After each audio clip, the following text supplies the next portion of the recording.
Hello and welcome to The Bomb Filter, an experimental movie podcast designed with one thing in mind, to determine the worst movie ever made.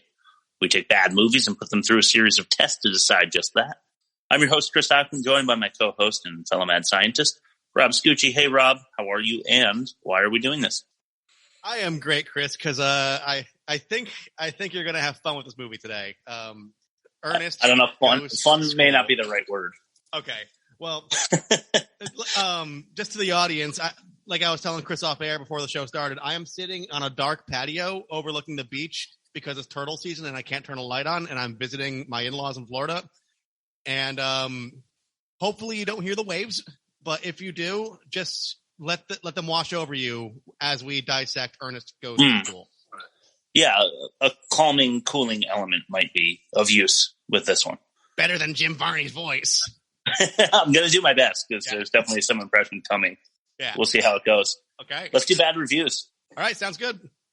Okay, Ben Myers of International Movie Critics says, if one is not an Ernest P. Worrell fan, but is looking for easy on-the-mind comedy, then George of the Jungle, Paul Blart Mall Cop, or Paul Blart Mall Cop 2 may serve simple, clean comic needs for the whole family. He didn't mean that as sarcastically as it sounded, but once I read the titles that he listed there, I was like, gotta include this review. Okay, so films in boxes, also wordy, so just the two. Okay. That's the author. There was no one listed, so. Okay. Films in boxes. There's still 3 more Ernest movies after this, but I am completely and totally out of things to say about this shit. He's a dumb guy and he does voices, and that's supposed to be funny, but it isn't. It is not funny. I cannot stress this enough. This is a monstrous misuse of the word comedy to describe these movies. I hate Ernest almost as much as I hate the world that allowed Ernest to make 9 movies. Fair. I felt that one. Yeah. You got any YouTube comments? Yeah, and they're all the opposite of what you just said. So the version of Ernest Goes to School that was on YouTube was uploaded a year ago. Yeah. And someone said, finally, Ernest is getting one of his movies on YouTube for free. Rest in peace, you magnificent man. And I like that one because this seems like probably somebody that went on YouTube and searched Ernest like once a month until something finally popped up in the results that he wanted. Oh, yeah. Honey, get the popcorn. Let's see. Jim Varney, gone way too soon, man. I can only imagine how many other adventures he could have given us as Ernest. Rest in peace to a legend. And then, let's see. Jim Varney is a legend. As a kid, I remember recording all his movies to VHS and wearing the tape out. Rest in peace. Let's see. Wearing the tape out. Last one. Even the first minute of this film, everything was done perfect. No. No, absolutely not. Okay, thank you for that. Yeah, you're right. There is mental illness in YouTube. Yeah, I told you. I finally proved my hypothesis. It only took 2 seasons, but I think you're finally starting to see what I'm saying. I completely agree. Yeah. Let's do test number 1, the Keystone apparatus. Okay. So this segment is designed to get a proper evaluation of the ecosystem of films that this movie exists in. We average the Rotten Tomatoes critic scores for the movies suggested to us by the streaming service for our subject and then compare the film of study to that average. It is then determined if the film is a keystone film in its ecosystem or if the movie is another less important film in its surroundings. So either it is Predator, better than the other movies, or it is Prey. Let's find out in test number 1, the Keystone apparatus. Ladies and gentlemen, boys and girls, step up to witness my latest creation, the darn-tooted, rage-inducing, convoluted, highfalutin Keystone apparatus. You want to know if you're predator or prey? Then step this way and have your say. Wait, oh no, what's happening? Something is going terribly wrong! The Keystone apparatus. All right, first one is Mr. Magoo with Leslie Nielsen. Oh, God. That only got a 7%. I've never seen it, but apparently it's atrocious. If you're a kid, it's fun. I saw it as a kid and liked it, but I'm starting to learn certain things you just don't want to watch as an adult because you'd rather have the memory of what you thought it was than actually experience it again. That's fair. Not to be super dark, but they say that about loved ones sometimes. Like you'd rather cherish the memory of the way they were, you know? Yeah. Well, that's a really horrible thing. I'm just going to keep being a downer, I think, because this movie brought me 6 feet under. So expect more of that. Okay. Number 2, The Beverly Hillbillies with Jim Varney. All right. 22. Okay. The Strongest Man in the World, which was like a 70s movie with Kurt Russell. Never heard of it. A 39, but that's audience score. Okay, not critic. All right. Yeah. Heavyweights with Ben Stiller. Have you seen that? That movie's fucking great. It's great as an adult. It's great as a kid. I love it too. Yeah. It only got a 29, but I do love it. Oh, come on. That movie's great. I know. Three Ninjas, Victor Wong from Karate Kid. 32%. All right. Suburban Commando with Hulk Hogan. That was suggested. That's the kind of quality of movie we watched this week. 15%. Okay. And then Pee-wee's Big Adventure with Paul Rubens. Yeah. That got an 87. That movie fucking rules, man. Like, how many, even if you don't like it, how many iconic scenes reference that movie? That's alone? fair. Even, like all the Kevin Smith movies, like it was a Jane Silent Bob Strike Back. They had the whole, they had a whole Pee-wee's Playhouse with the bike and the swinging from a vine and stuff like that. Yeah, yeah. I'll give them that. Fair. Okay.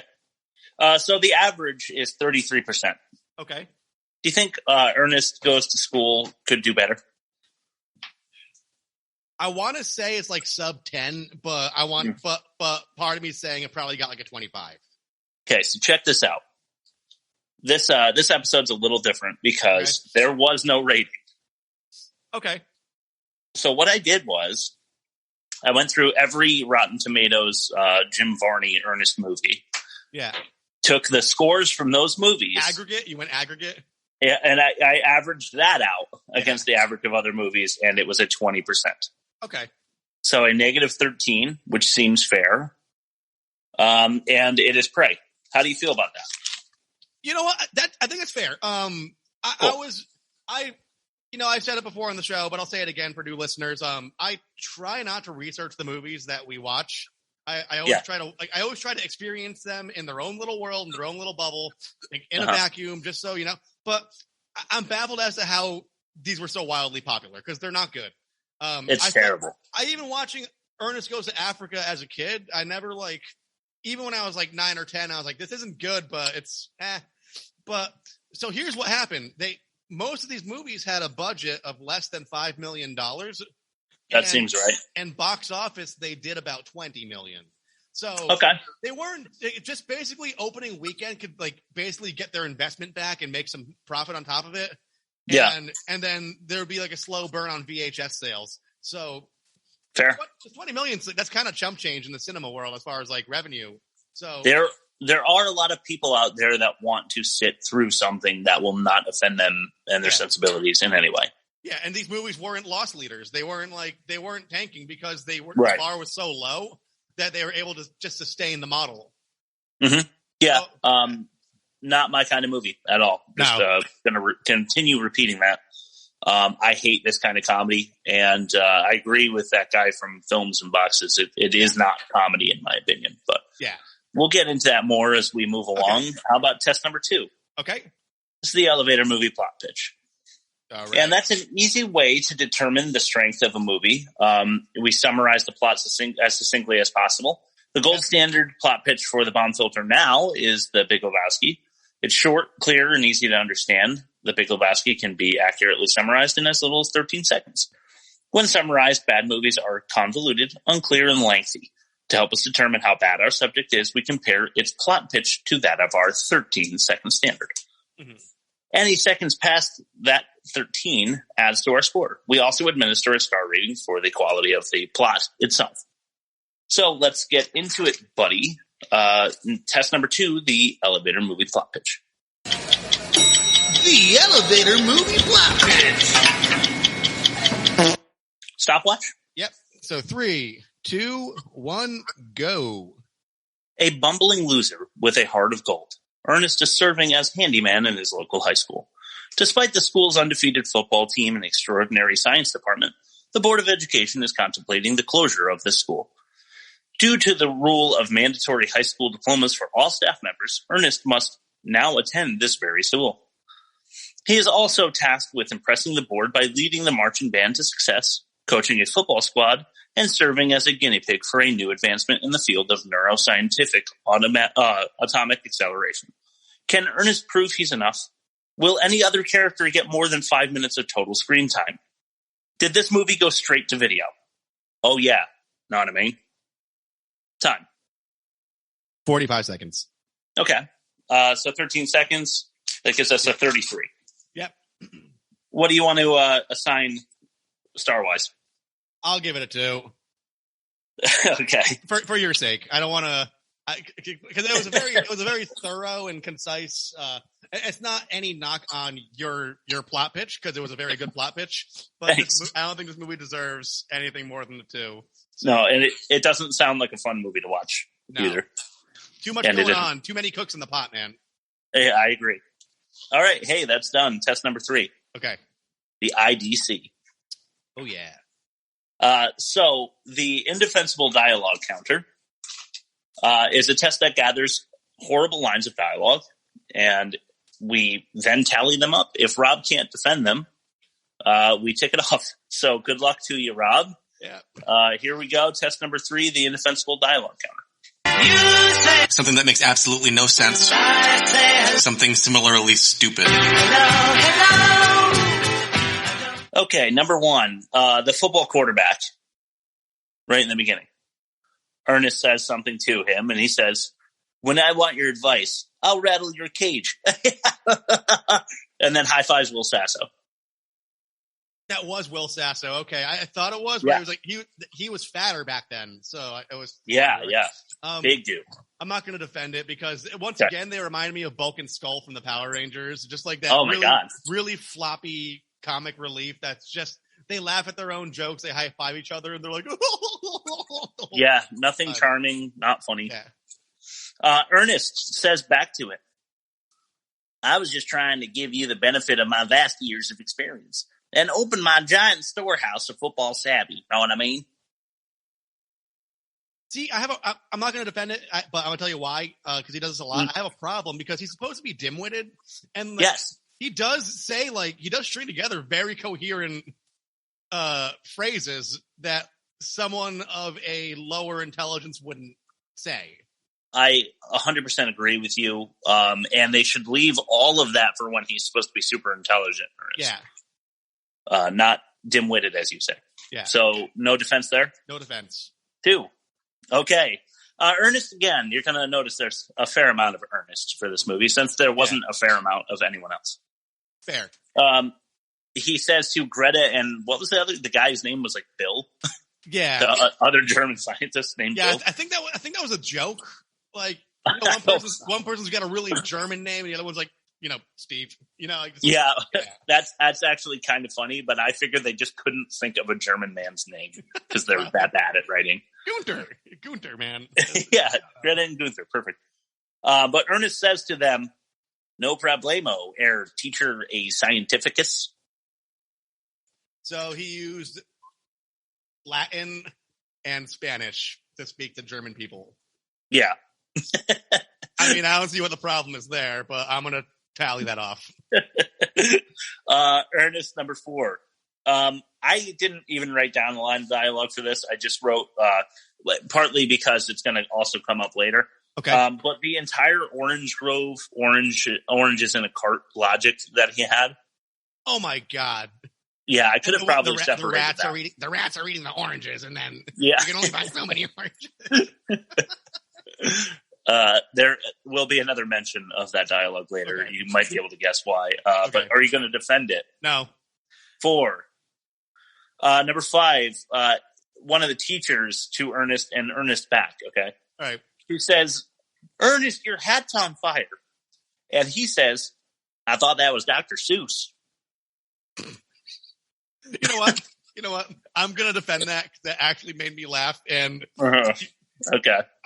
And it's something that I believed his character would say. It was convincing. I don't want to defend it, but This is the one spot I'll give it credit that made me laugh. I thought I physically curled up and moaned. And I also imagined you physically curling up and moaning. And we watched the movie at different times, and just at one random point during the day, I felt the hairs on my neck stand up for no reason, and I think it was you watching this movie. So. Probably. All right, next one is our first clip. All right. So this is Ernest doing math. Okay. Ernest. All right, what's your guess? The answer is y to the fourth power plus 16y cubed plus 71y squared minus 4y minus 420 equals 0. That's right. Well, of course, it's right. Why don't you show the rest of the class how you arrived at your answer? Be glad to.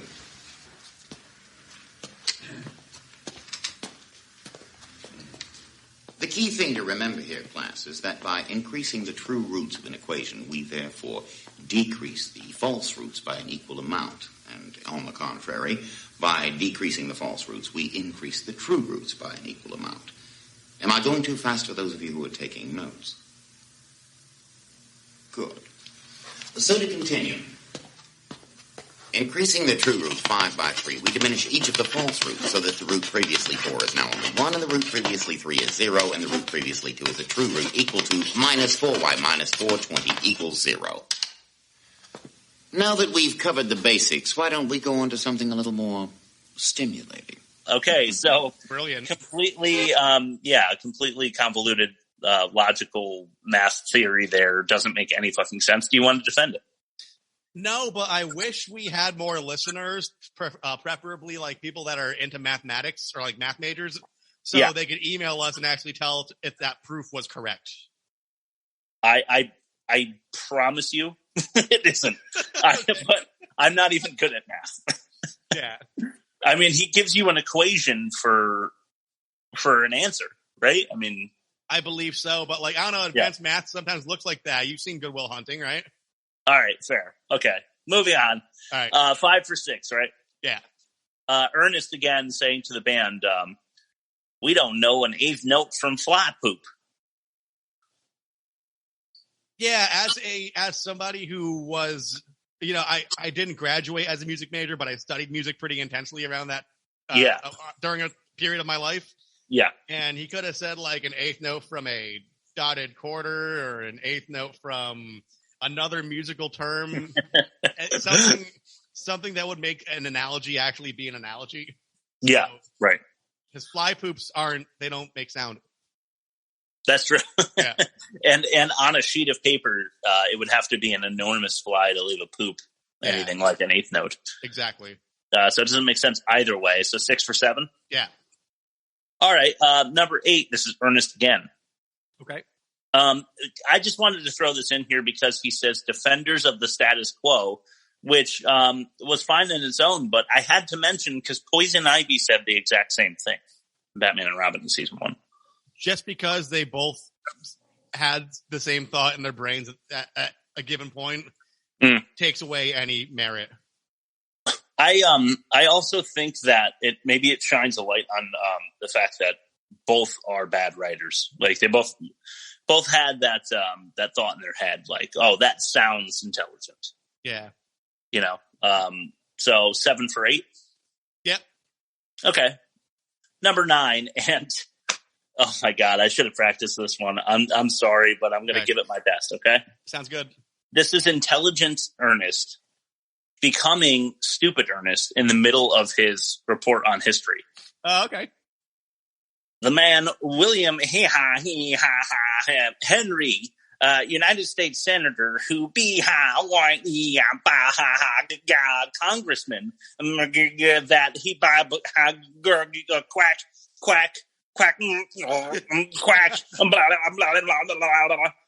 what do you think of that? I'm not going to defend it, but I'm going to tell you what I think. And I feel bad for thinking this because I was telling Stacey this when we were watching it because I also made her and my father-in-law watch it a little bit yesterday. And all I said was Ernest sounds like he smells like 1,000 packs of Lucky Strike 100s with no filter. Yeah, it's true. Hotboxing a car. That's what. And then I Googled his life, and like he died of lung cancer at like the age of 50. Oh man, because he was like a chronic chain smoker. So now I feel kind of bad. But that is actually like you can hear it. Yeah, you can hear the smoke in there. Yeah. Oh, dude, unbelievable. I again was just at that point. I think I was on the floor, just face down.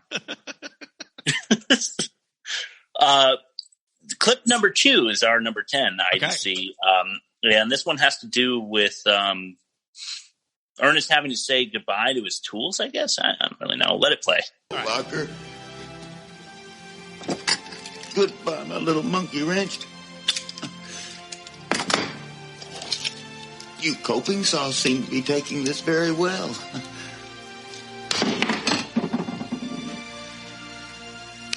I really blew it this time, didn't I, Mr. Needle Nose? You sure did, Ernest. You let the whole school down. I let the whole school down. You let Miss Blue go down. I let Miss Blue go down. You treated Donald like scum. I treated Donald like scum. And you acted like a real jerk to everybody. I acted like a real jerk to everybody. Now you gotta study just like everybody else. And now I have to study like a... Wait a minute. That's not your voice. Didn't think you'd get out of it that easily, did you, Ernest? It's just so stupid. Wait a minute. That's not your voice. He says to the needle nose pliers, I think it was. Yeah, it was a needle nose. The half bit of credit that I would give it is he says it looks like you're dealing with this coping saw, right? So yeah. All right, fine. But the rest of it was just I couldn't decide whether or not I should plug it into the emotometer, but I just felt like it was such bad dialogue that I needed to include it here. How do you feel? Fair.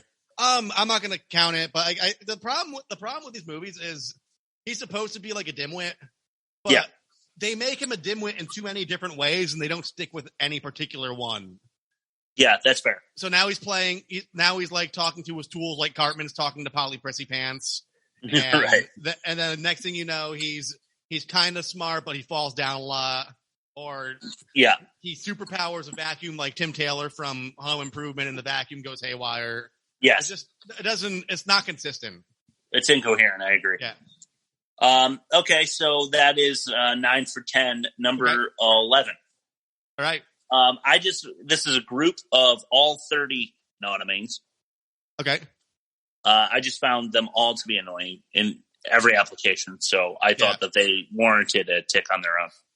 That's fair. You think they were trying to get like a catchphrase out of that? Yes. Maybe they did. I don't know. I didn't.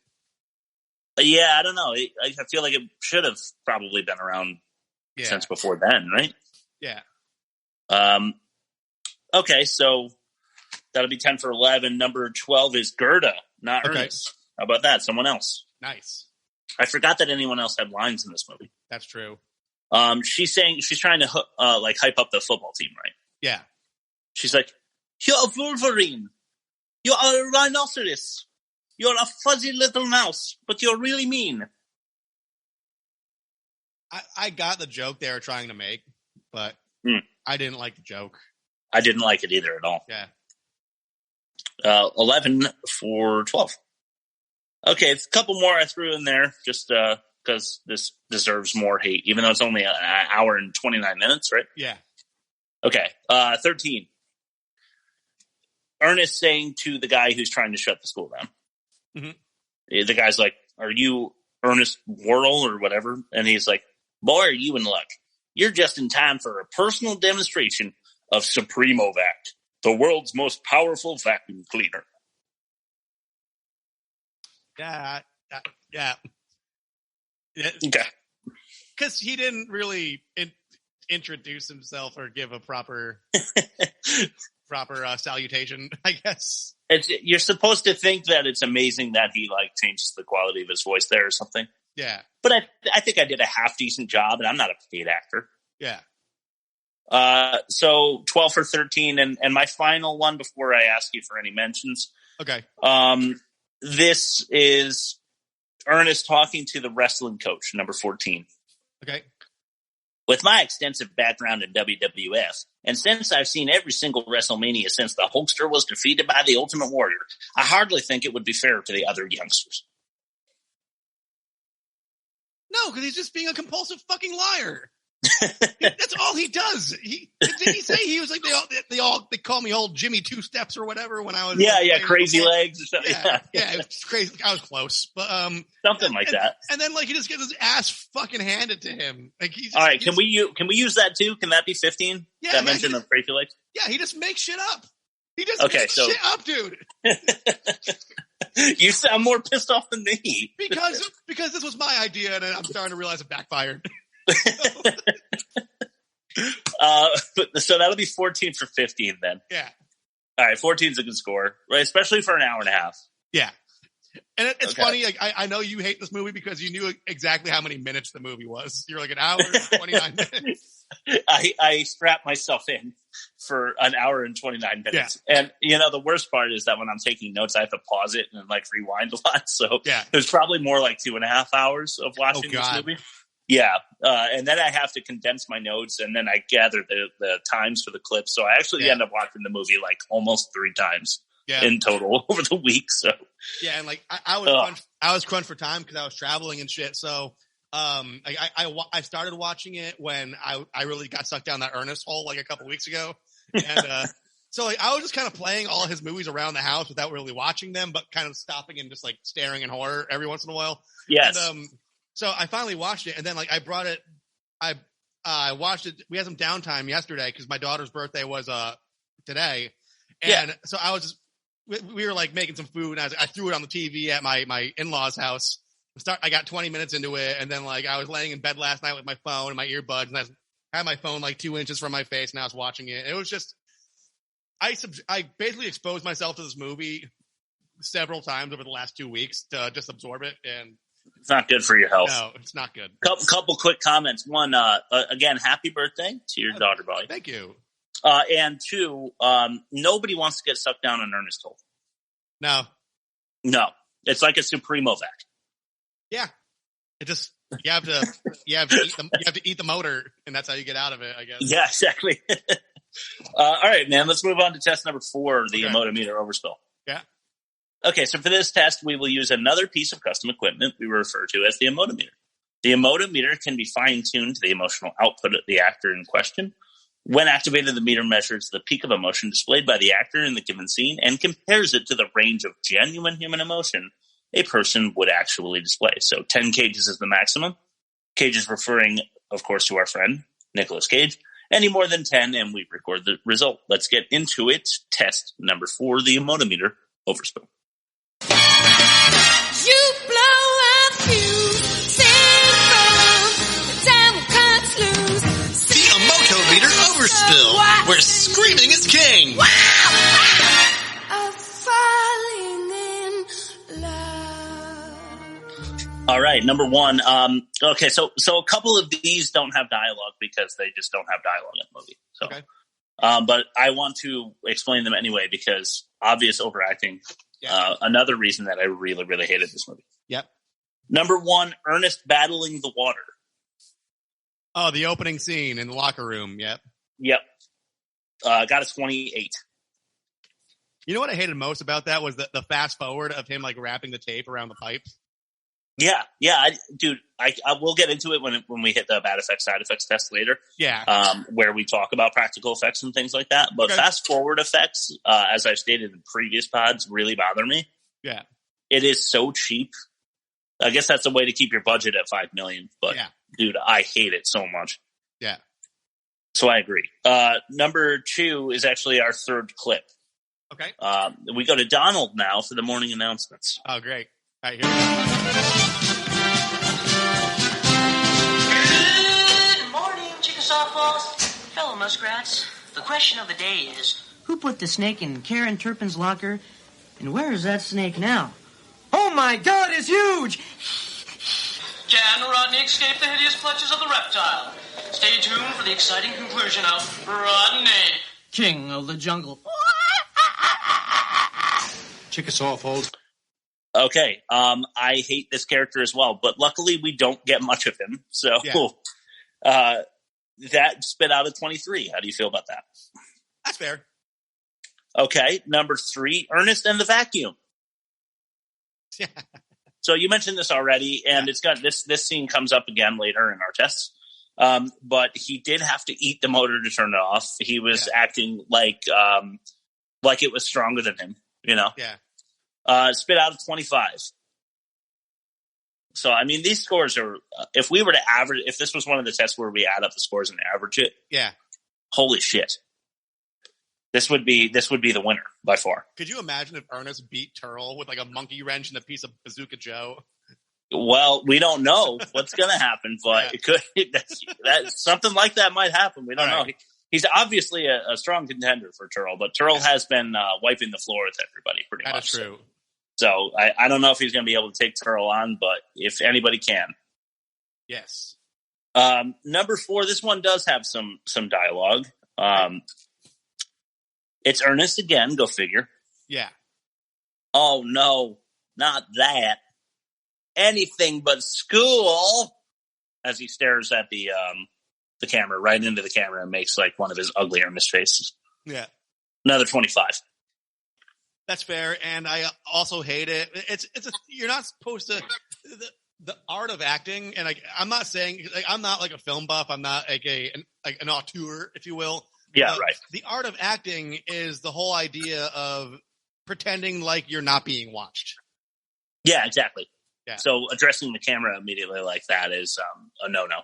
I don't mind if you do it in like a fourth wall kind of way when you're breaking down the fourth wall and you're making like a nudge or a nod to the audience because it's like a meta thing. But this is just it's just the worst kind of comedy, dude. Yeah, I really don't understand it at all.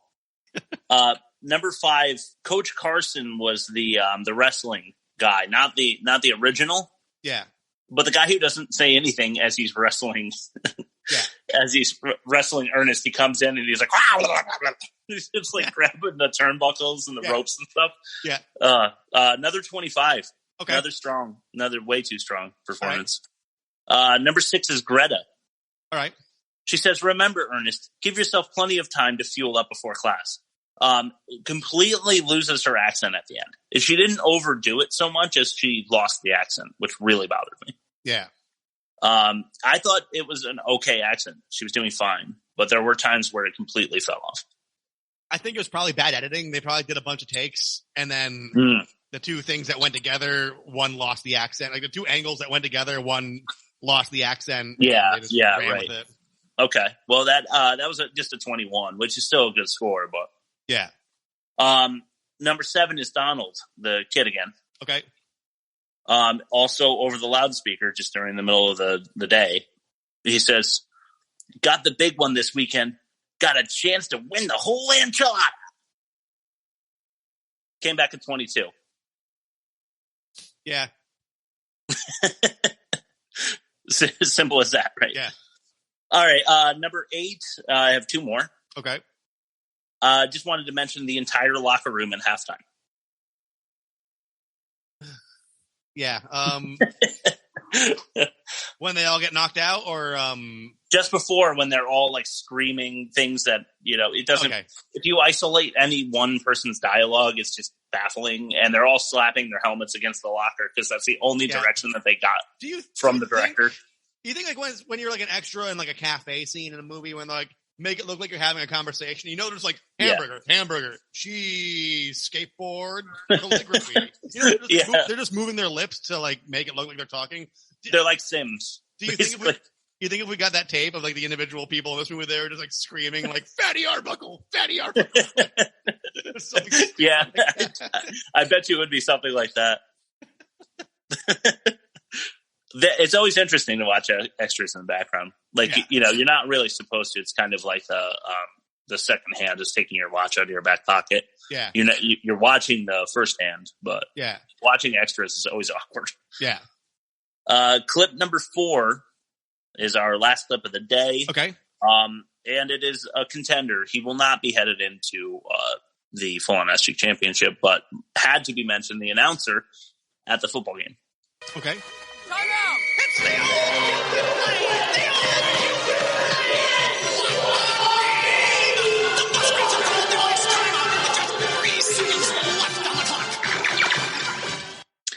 I've never seen the Cupid play at an NFL game. No. This announcer seems to think that it's something that happens occasionally. So that's what pisses me off about this universe is like that's just like cheating. They're just cheating at this point. Right. The other team doesn't seem to mind. No one cares. Objection. Yeah. 26, by the way, for the score on that one. Yeah. I'm just going to jot down. Ernest had a 28, which is a very high register for the emotimeter. We gotta be careful. Hopefully, next week's movie doesn't throw it off too much because we're gonna have to at the end of the season reconfigure. Okay. Again, but we won't run a movie through it when it's all fucked up. We'll clean it out. All right. Why don't we head on to the full-on SG Championship then? Okay. Ladies and gentlemen, let's get ready to SG! Hello and welcome to the full-on SG Championship. A beautiful day here at SG Arena. We've got a classic for you as we see Ernest go to battle against the big bully turtle. Let's send it down for our introductions. Welcome, ladies and gentlemen, boys and girls, friends from distant planets. Introducing first your challenger, standing at 5'7" inches tall and weighing in at 162 pounds, from Lexington, Kentucky, Ernest P. Worrell. And now introducing our champion, a new leader, standing at 9'2" inches tall and weighing in at nearly 600 pounds of worship-worthy wizardry. Your reigning, defending full-on SG champion of the universe, And there's the bell. Ernest Ever the Pacifist is sitting at center ass.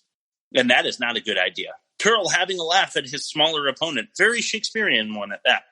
Walking up to Ernest now to commence the confrontation. Turl a foot away, but Ernest with a quick move and grabs Turl's ankle with a twist. He suckered Turl with that old Mahatma Gandhi play. Turl now writhing in pain on the ground as Ernest sinks the ankle lock in tighter. Turl with the presence of mind to pull his gun and forces Ernest to break the hold. Ernest grabs the gun away and puts it in his mouth. Wow! Spitting bits of gun as Turl rises to his feet. Turl with ankle pain grabs Ernest and tosses him to the dirt. That one clearly hurt as Ernest seems to have had the wind knocked out of him. Turl with the approach, but Ernest again with the deception. Needle-nose pliers to Turl's breathing apparatus, and he manages to detach it. Turl struggling puts it back in, but Ernest with the time to pull Turl's legs out from under him. Ernest now opens his storehouse of wrestling knowledge and savvy as he puts Turl in a figure 4 submission move. Turl, though, overpowers Ernest and flips him over, somehow reversing its effect. Ernest squirming in pain. He pulls a coping saw and begins to saw at Turl's injured ankle. Turl, being a cyclo, cannot tell that he's losing a limb. Ernest nearly all the way through the leg, but Turl sees the blood. Releasing the hold, both men stand, and Turl's foot has snapped off at the ankle. Ernest now beating Turl with a tuba, and Turl is unconscious. Ernest now with the coping saw. He climbs to Turl's neck, and he's sawing Turl's... Oh my God! Ernest is in an unthinkable, unbelievable frenzy. He's moving faster than what should be expected for a man. And he's beheaded our champion. Ernest lifts the giant cyclo head above his own and he's showering the red liquid of victory. Ernest is licking up the blood of the cyclo. What a maniac. And there you have it. Ernest is our new full-on SG champion. And who could have seen this side of him coming? He may be unbeatable. Back to you guys. He may posthumously have to be in a movie called Ernest Goes to Ass Cheek. I am so down. That's the only one I'll ever watch. Wow. Climactic ending there. Holy shit. I always knew that Ernest had like a psycho side to him. Yeah. I think he just hit his boiling point. He's Ernest in the streets, but Turl in the sheets. Well said, sir. And why don't we get into your ad read? All right. Today's episode of The Bomb Filter is brought to you by Wind, the podcast. Join hosts Raul and Gertie as they explore all things windy with ultra-sensitive condenser mics. If you smash that subscribe button now, you'll be able to celebrate their thousandth episode when they take a trip to Chicago in February. Win the podcast for all your breezy listening. Well done. Well done. Nice ad read. I can't wait to check that pod out. I haven't heard it yet. Oh, hopefully my microphone doesn't pick up the beach and we won't have this be honorary episode. Yeah, 1001. Test number 5, buddy. All right. The poor taste detector. Okay. So this test is designed to identify and flag potential hazard created by the film crew. These hazards consist of moments of immorality, abuse, racism, phobia, and any other in poor taste scenarios. Test number 5, the poor taste detector. Oh my God, you can't say that. 2021. Okay, so we've got a bunch. Again, it's hard to dig up as many as you can, like I wanted to, because I hate this movie, when it's only an hour and a half. But there are a bunch, so I'm just going to start with number 1 here. Cool. I feel like you should never name your football team the Muskrats. No. Does the team a disservice, number 1. Sounds gross, Aaron said, just sounds dirty, you know? Yeah. But 2, doesn't sound intimidating at all. It sounds like a peewee team, not like a varsity team. Definitely. Number 2, pitting the janitor against an insane man in the wrestling ring. Yep. Not very nice. No. That guy was clearly off his rocker. Number 3, illegal experiments on frogs and pigs. Yeah. That's, that wouldn't even fly in the 80s, I don't think. No, I don't either. It's kind of messed up. I think that frog was fake, but that pig totally was strapped up to something. Yeah. All right, so I wrote number 4, it's funny because she's ugly joke.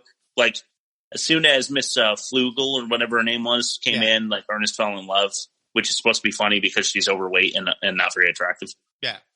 That's not funny. That's just in poor taste. Yeah. Number 5, students lighting Ernest's head on fire. and I don't know, like, I don't know what to say because it's probably your next one. But when they throw the fire extinguisher at his fucking head. Oh, no, I didn't. Okay, so I'm going to add to the score. Well said. They light him on fire. They throw it on his head. He falls on the ground. Then Sasso picks it up and spikes it on the ground again. All right, good point. All right, so I'm going to add another one to the score. Okay, sounds good. Number 6, Ernest putting his filthy lips on the trumpet and flute of children in the music class. Yeah. Very, very sexual. Yeah, gross. I wouldn't want to play it after that. Yeah.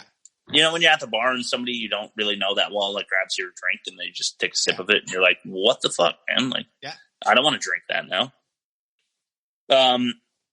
Number 7, I wrote, I bet you do put ketchup on meatloaf. It's the moment where Ernest being super snide to the cook at the school. Yeah. Yeah. Really shitty. Like, I don't know if that was a fat joke or your poor joke. It was your uncultured swine. It's like, it's like the elitism over ketchup. Well, yeah, like, sure. I know, like, meatloaf isn't exactly 5-star gourmet food, but what else are you going to put on it aside from like A1 maybe? Yeah, he says like cilantro. Like, you're just going to put cilantro on meatloaf? No. And then he says some kind of fancy, like a mango salsa is supposed to make him sound really cultured. Yep. Him really pissed me off, and we'll get into it later. Okay. But that leads well into our number 8. Smart people as snobs. I mean, it's not a large sample size. It's only Ernest. Yeah. But they made him very snobby. Yeah. You know? I think I've only met like one person like that in my life, probably in college. But yeah, like, right. And it was funny because he was an older dude in like my economics class, like kind of sitting in the back and like laughing at like people like me asking questions because I'd never taken economics before. Right. And some girl turned around. She's like, "You only know this shit because you're like fucking 32." Nice. It was pretty fucking funny. That's a good burn. That's the only time I've ever seen it. Like that one singular time in my 33 years. Right. Yeah. I don't know. Maybe if we went to like Yale or something, you'd see it more. But then they wouldn't be demeaning of others because they're all Yaleys or something. You know? Or who knows? Exactly. Number 9, scientists laughing at the possible brain damage they inflicted on Ernest. Yeah, that kind of goes against their code of ethics. So that's by definition poor taste. He comes in like quacking and blah, blah, blah, blah, and they're like laughing hysterically that his brain's doing that to him. Yeah. Number 10, the coach repeatedly referring to his players as girls. Yeah, it's once again, that's like another stereotype and like trope, I guess, that I've never seen in real life. Like we went to high school, we had a football team. They were never like, hey, you little sissies, like put on a tutu, and if you can't do these push-ups, like it's not. I want to know in what world that reality actually exists. Yeah, right. I don't think it does, especially now it doesn't. Yeah. Because you'd be fired, probably.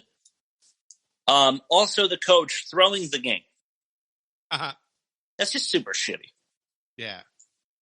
Number 12, knocking out high schoolers with gas at halftime. Yeah. Also, you don't know that someone's not going to, like, not wake up, you know? That's the exact thought I had when I was watching it. I was like, what if you threw in tear gas and some kid that's got asphyxiated, like, in your locker room? Right. Yeah. That might ruin the celebration. Number 13, tackling Ernest after the game is over. Definitely unsportsmanlike conduct, if nothing else. Yeah. The entire team decides to, like, dogpile him. Yeah. Number 14, this is the mention of the Orange Grove conversation that I said I was going to make.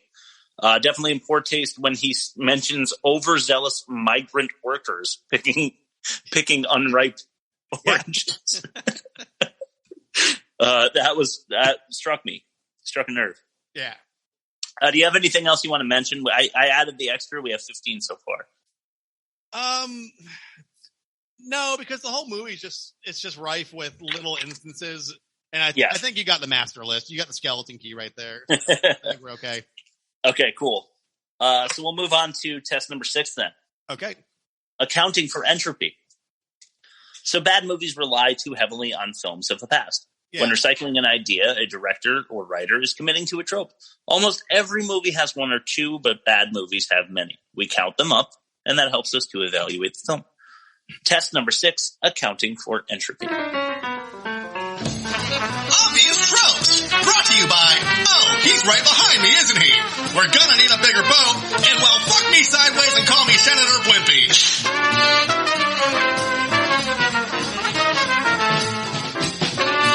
Okay, right off the bat, the coach says, hit the showers. Yep. Has anyone actually ever said that, or has that only been in movies? I think it's only been in movies. And maybe someone who grew up on those movies and then became a coach may have used it because they saw it in a movie. Yeah, right. But then, like, the whole football team was like, oh, shut up. Yeah, exactly.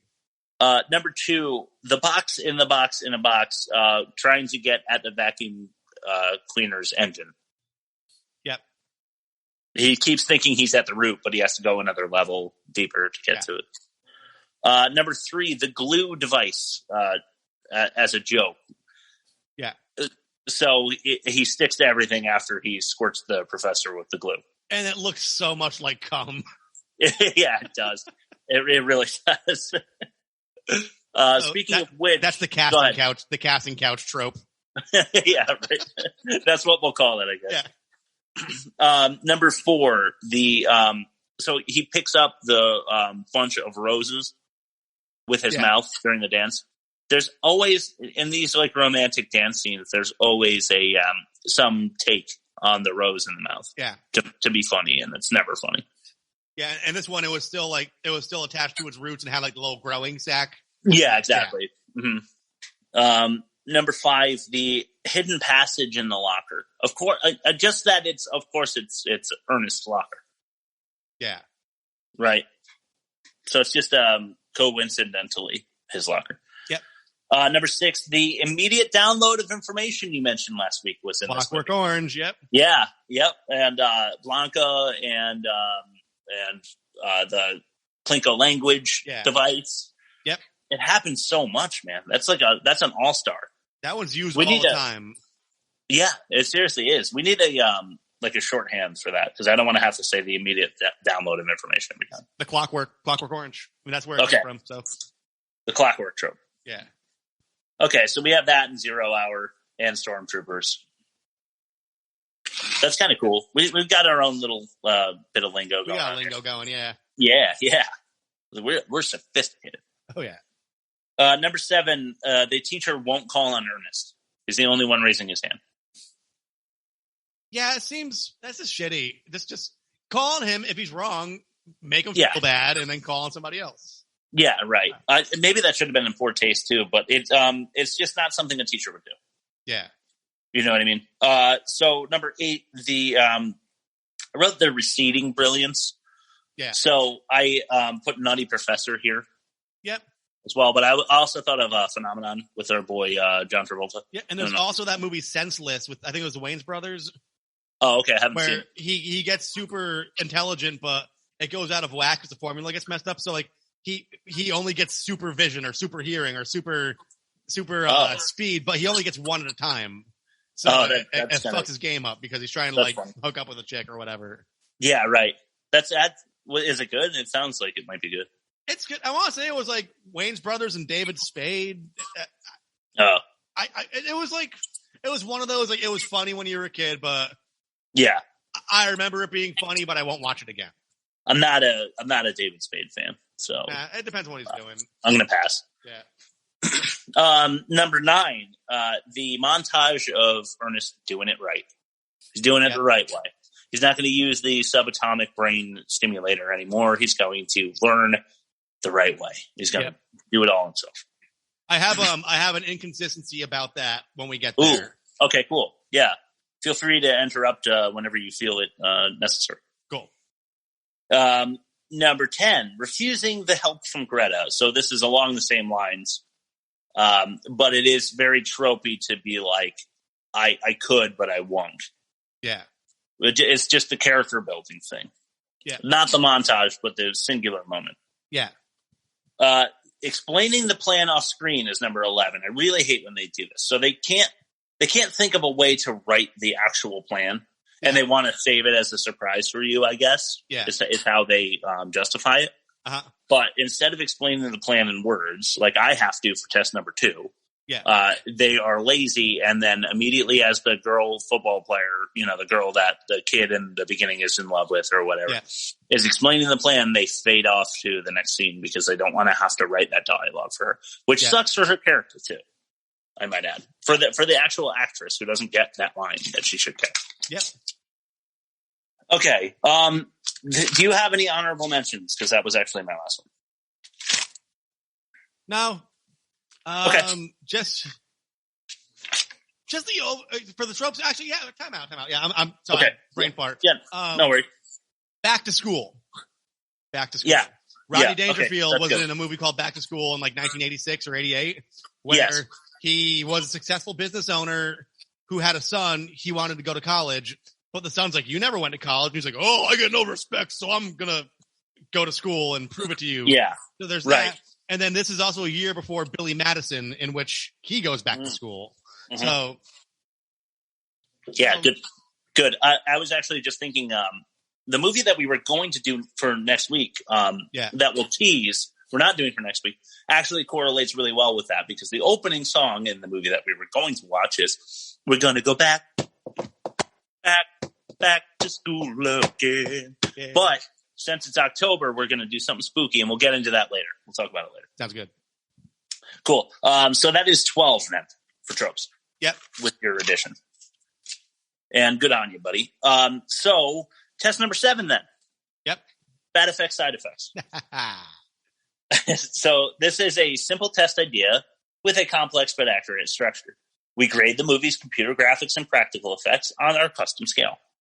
Bad CGI is Deep Blue Sea, fashioned after the sharks in that movie. Slightly better still, Total Recall, Bob's favorite practical effects movie of the early 90s. Slightly better, Rock Scorpion, a reference to Dwayne Johnson's half The Rock, half Scorpion atrocity. Yep. And the best of the bad, Beowulf, a movie entirely CGI'd, looks almost convincing, not quite enough. That's our scale. Though we don't need the whole scale for this one. Okay. Let's get into test number 6, bad effects side. Bad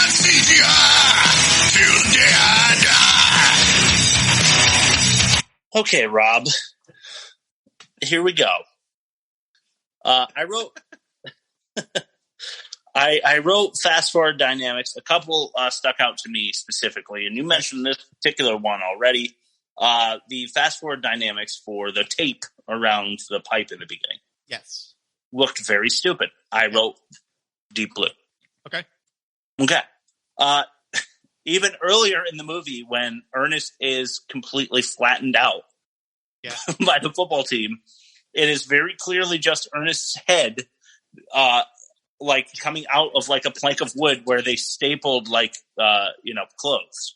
He's standing underneath the floor with his head sticking out through the exactly. floorboard. Right. Yeah. Also deep blue. Yep. The entire toilet set. Yep. Deep blue. Okay. The cowboy disappearing. Fades out like PowerPoint. Also deep blue. Okay. The fast forward dynamics in the ring. Yep. He's running around in fast forward. Also deep blue. Okay. The legs and feet up next to his head while he's getting twisted into a pretzel by Coach Carson. Yep. Also deep blue. Yeah. The basketball net that he is then stuck in is also deep blue because it is like 12 feet long now for some reason. Yeah. The the romance scene set. So what they did was they just draped some like kind of like see-through white, drapery and probably a gossamer. Yeah. Yeah. And dressed everyone up. And, I thought that was also deep blue. Looked very cheap. Yeah. A few more. Okay. The subatomic brain accelerator looked like something you would see on Nickelodeon. Yep. Deep blue. Okay. I'm going to give them a little bit of credit here.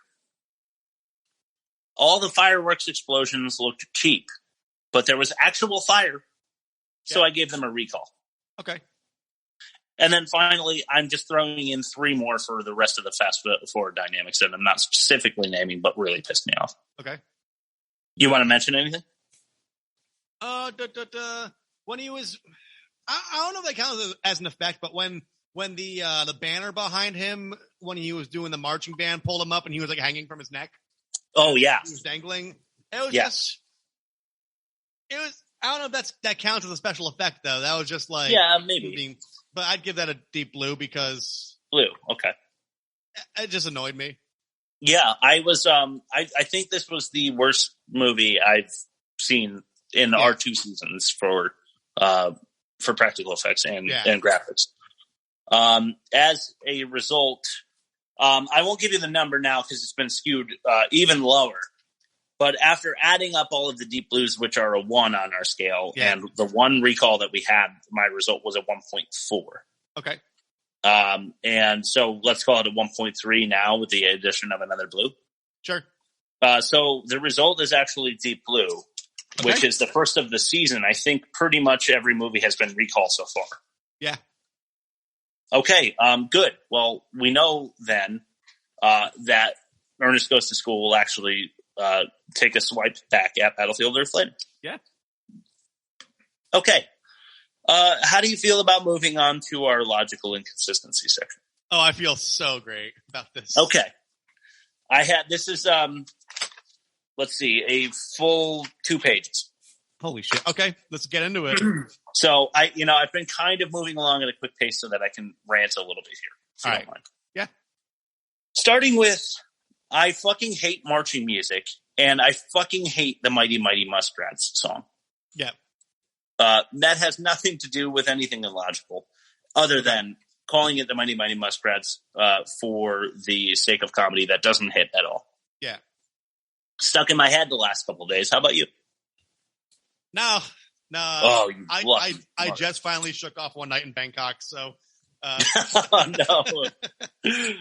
God, I'm so glad you haven't played that. Yeah. You can't move toilets like that. You mean if you push a shower head into a wall, it doesn't make your toilets do musical chairs? Believe it or not, no, because the toilet has plumbing that goes through the floor. Ah, yes. So had you pushed like that, you would maybe break the pipe if you were strong enough. Yeah. Why would the water run out? I mean, nobody turned the water off. It's spraying him in the face, and then it just kind of peters off. Yeah, you got to hit like a shutoff valve somewhere. Yeah, somebody's got to do that. Probably in the ceiling. And then he gets pushed onto a toilet that also erupts, like a bidet on steroids. Yeah. Why? No. What possible logic do they have for that? Because stupid man fall down. I'm getting so angry. They're going to close the school on an undefeated football program in the South. That may be the most illogical thing I've ever heard. Do you know how? Go ahead. And then they changed it towards the end. They were going to merge it with another school. Yeah, right. Yeah. Because they wanted to have something to offer the coach. Yeah. As bribery. Yep. So they changed the plot. Yeah. In the third act. You're right. Send Ernest through the school program. Give him a seat instead of a child. For each classroom.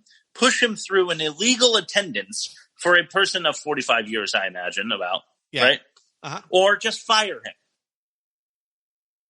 It would have been easier just to write the pink slip and pay the unemployment. See ya. Yeah. Because then you get to keep the school. That's why I'm doing it. Yeah. Give him his pension. That's it. Yeah. Right. Instead of letting the fate of the school rest on his shoulders. Yeah. He's a bumbling idiot. Yep. Just fire him. Yeah. You want the school to continue. That's what you do. Yeah. This movie sucks. That's my next point. Okay. Go get another schedule from the front office when the football guys rip it up or whatever. Yeah. Instead of just being lost, go get another. Yep. One math class for the entire school. Yeah, I noticed that too. That was kind of weird. Yeah, and we know that because he asks everyone where math class is, and then the cowboy tells him it's in room 102 or whatever. Yeah. So there is one math class for the entire school, but there's only 25 students in it, including both of the asshole football players, who he could have just followed to math class. Yeah. Why does the teacher have an open, brand new tube of glue on his desk? Dioramas?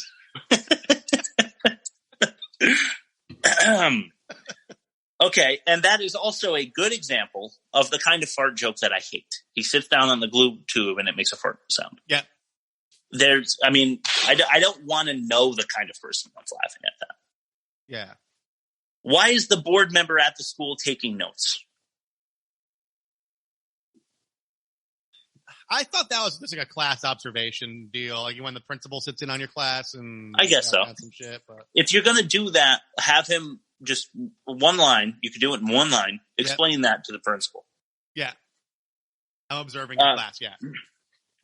Why is the wrestling gym class in a fake wrestling ring? The whole gym thing really was weird to me because it was in the weird calf gymnatorium type of room. Yeah. But then there was a wrestling ring, but there was no lighting. It was just a spotlight on the wrestling ring. Yes. Made no sense whatsoever. Yeah. And the kind of wrestling you do at a high school is the kind of Olympic wrestling. Yeah. You don't learn how to, you're not a what do they call that? A farm system.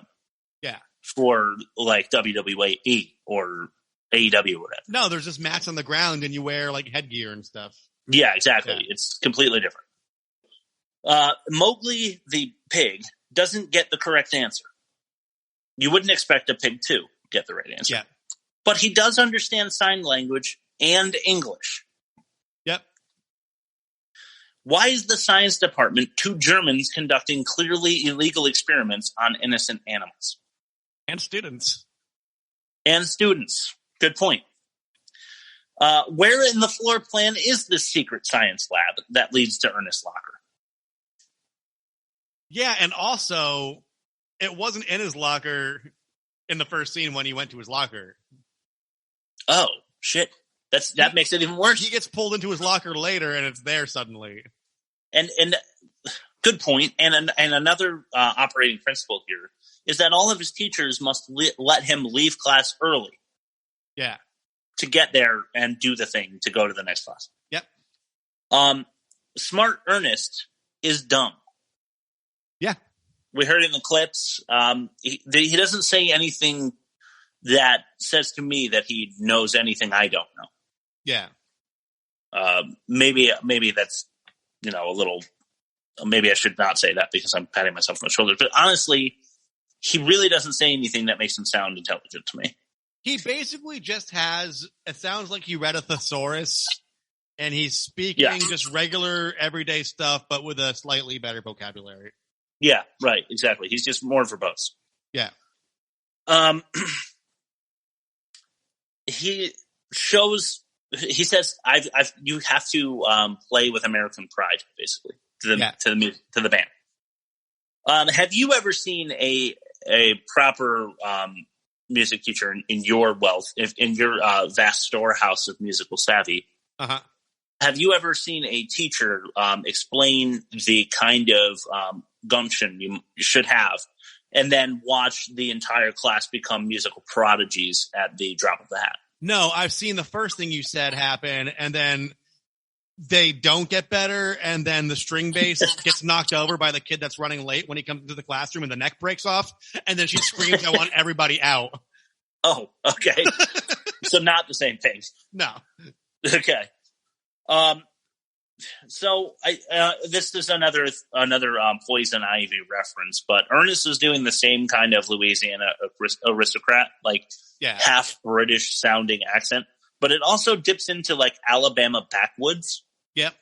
Like when he's talking to the band outside on the football field, he doesn't sound like that at all anymore. No. Completely gone. And that begs the question of where does this take place? Because it has to be in the South, because some students and some teachers have accents when others don't. Yeah. Like Donald, the kid who does the morning announcements, doesn't have an accent at all. Yeah. But the history teacher had a very thick accent. Yeah. So I don't even know where we are. He's smart overnight, despite the fact that Greta spells out that there is a 3-hour limit to the intelligence thing. Yep.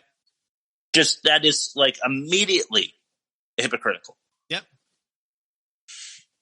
Why does he become a duck when he's coming down? That is weird. He could have been any barnyard animal, and they chose duck. True. Yeah. I mean, it's a bevy of options. Yeah. Why does he also have super physical abilities? Mind over matter, I guess. I'm just trying to find an explanation. I don't believe what I just said, but I'm thinking that maybe how someone would defend it. Okay. I feel like you were maybe applying some sunblock because you can tell that my skin is getting fucking red right now. Yeah. Next thing I wrote here is this movie isn't funny. It really isn't. And so I noticed this halfway through the movie and it really pissed me off, but by the end it just made me happy. All right. He sounds exactly like the Tiger King. I actually never saw that, and I need to see it. It is almost, I mean, maybe I'm not remembering because I haven't seen Tiger King since. Yeah. But as soon as I heard it, I was like, holy shit, that is like an exact match. I know the memes, but I can imagine the like, I'm never going to financially recover from this. Yeah, dude, it's the same. It's seriously the same. It's like Catwoman and Patience, the way they write sorry. Yeah. It's that similar. Okay, so why would the band copycat his moves when the routine is obviously out of whack? Just poor comedic writing. Agreed. Yeah. The fire team is there faster than the cops and Catwoman. Yeah. The first fire lights up from a firework and they're there. Yeah. They're already there. He's studying for everything. Yeah. He's studying for everything, right? Which is bad. Unless you're explaining that he's getting his GED by taking the test. Yeah. But you can't do that because he's sitting with the rest of the fucking school taking the same test. It's one test. It's one big test that the whole school takes that takes 7 hours, apparently. That's not how you graduate. No, that's not how school works. No, not at all. That's not even how the SATs work. No. They give you on the SATs, they give you a very focused spectrum of subjects to study and that you could practically figure out without it's basically your test taking abilities and showing very concisely a broad amount of knowledge. Yes. It's not taking every subject at once and no, it's more tests. And it's more abstractions SATs include questions that test your logic, not whether or not you know what Seward's folly is. Exactly. The fate of the school hangs in the balance, and you don't take the subatomic brain accelerator. This is what pisses me off. He doesn't take the brain accelerator, and then they use the same accelerator to cheat at football, and everybody's down with it. Yeah. And his friend is like, you're a jerk when you're smart. You weren't always a jerk, but now you're a jerk. I don't want you using this thing. You got to study like everybody else. They're going to lose the football game. Hey, let's cheat. Yes, right. I didn't understand that at all because it's, again, just an immediate hypocritical thing that they're doing. It's like they put no thought on it whatsoever. Yeah. That's why I hated this movie as much as I did. He has a ton of this is a small one. Okay. He has a ton of balled up paper on his desk. Yeah. No one else in the class who's taking the same test has any extra paper. No. He has a ton. Where did he get it? He's not ripping it off of the test and crumpling it up. Did the teacher provide him and no one else paper? Yeah. How do they know the impromptu choreography and music? That's a thing in a lot of movies that just pisses me off. It's you need to rehearse that shit. There's no way just being in a 5-piece band or that doesn't know each other too well. It's only been rehearsing together for a little bit. I can't just say here's the new song and start playing it and everybody's gonna in lockstep know what I'm doing. No chance. There's no inspiration factor. Yeah. That's kind of how they half-ass explain it, is that they're all inspired. Same as the music moment that I mentioned before when he tells them to be proud to be Americans and then they know how to play a trumpet. Yeah. Nobody notices the entire fucking football team switching with helmets off too. That pissed me off the most, I think. Not even the other team. I understand why the audience on the side of the Muskrats would maybe not say anything if they thought, hey, what the hell? We're down 39-0. We might as well go for it. But the other team is going to say they cannot play. They are not on the roster.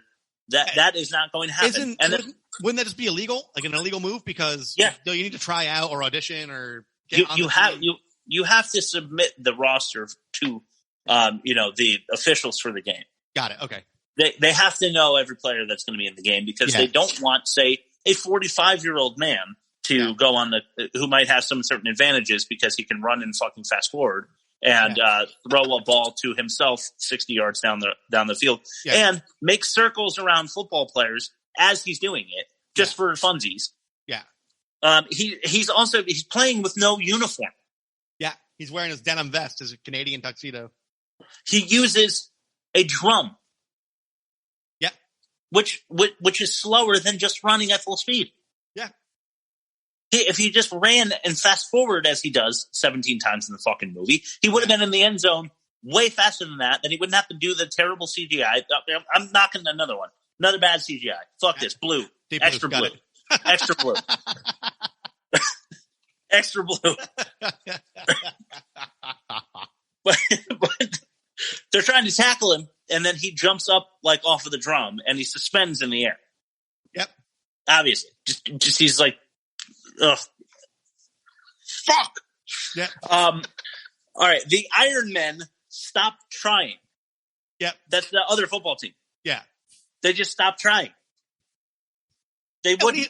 When you have that much of a lead, all you gotta do is some blocking. Yeah, that's all you gotta do. That's all you gotta do.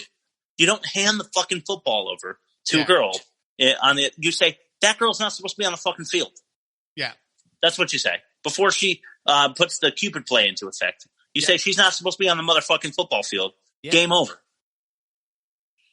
Yeah. You are now national champions. Oh my God. Okay. That's what I have. You wanted to mention something, or did I? That was it. The fact that no one wanted him to cheat until it was convenient for everybody. Yes. Okay. Yeah. God almighty. The most inconsistent, illogical movie maybe I've ever seen. They just don't care. It's like the whole like him being dim-witted in different ways, but not them never really following through on each particular way of him being dim-witted. Yeah. Right. I guess the reason that I'm so fired up is because I felt like I was subjected to the kind of comedy that people who laugh at Bob's Discount Furniture fucking commercials laugh at. It's that kind of comedy. It's not comedy. It's not. I can't believe that they muster up a $20 million like sales revenue. Who? Well, here's something that might shed some light on that, because like I said, like I was convinced. I'm like, why did they make 9 of them? How could they have been so popular? So Jim Varney was a commercial actor, and Ernest P. Worrell was actually a character used as a fictional spokesperson for a lot of businesses before the Ernest movies. Yeah. So basically he was regionally successful as a commercial actor as that character. And then a movie studio picked him up and they got a little bit of money, and it wasn't a loss. They made another one, and it wasn't great, but it wasn't a loss. They made another one, and it wasn't great. And they just rode that cash cow, because they basically found the formula. If you have a really low budget movie, then it doesn't really matter if you only make $20 million, because you made your investment profit. Yeah. Oh God. Well, I hope that never happens again. Well, he's dead, so. Yeah. All right. Well, with him or anyone else. Yeah. Unfortunately, because it was such a low budget movie, there were no credits. Like the credits ran for like a minute, maybe. Yeah. It was an hour 29. We were like an hour 28. And I was watching. I'm like, they haven't done the credits yet. Yeah. It's insane. Yeah. It was so fast. So I grabbed what I could from it, but they're more interesting than they are funny. Okay. I feel like there's one that's like, okay. So I'm just going to run through them real quick. There's only 5. Sure. Terry Aerosmith. That's pretty cool.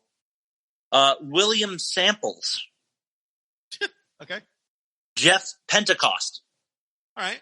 Isn't that the like religious sect that like do really dangerous like snakes?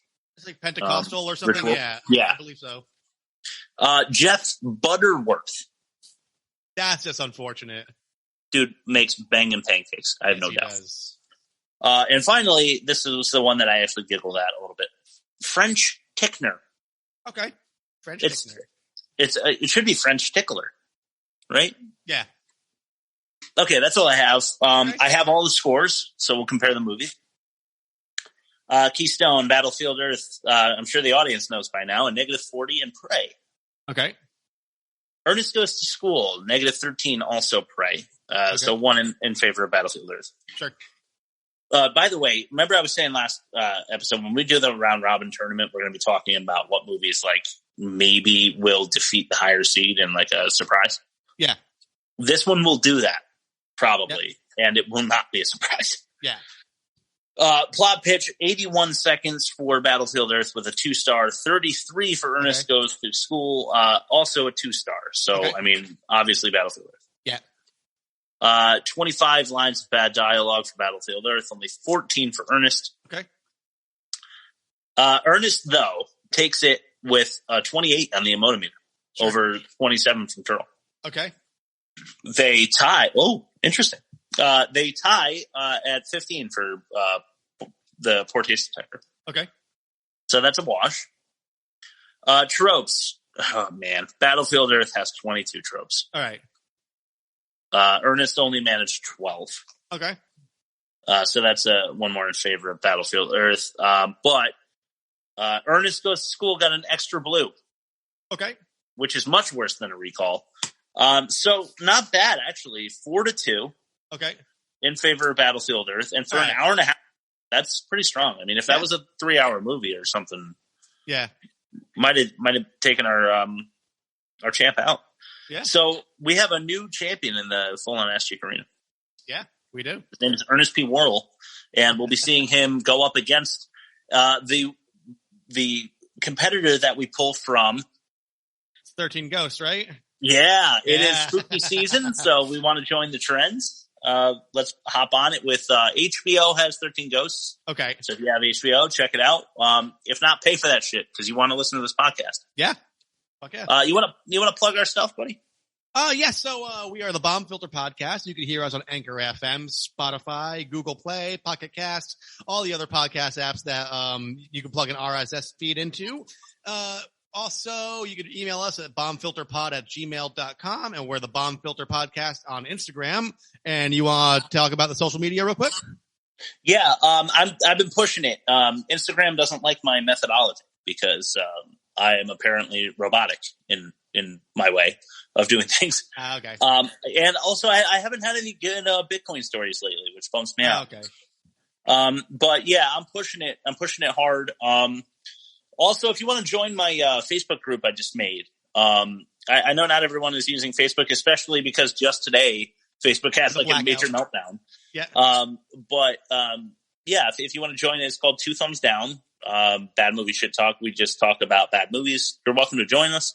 But no pressure. You know, it's just a fun environment. It has nothing to do with the pod, at least right now. So please follow us on Twitter, TikTok, Instagram, and you feel free to join that Facebook community if you so desire. If not, no pressure. Cool. We love you guys, and thanks for listening. Thanks for listening, everybody.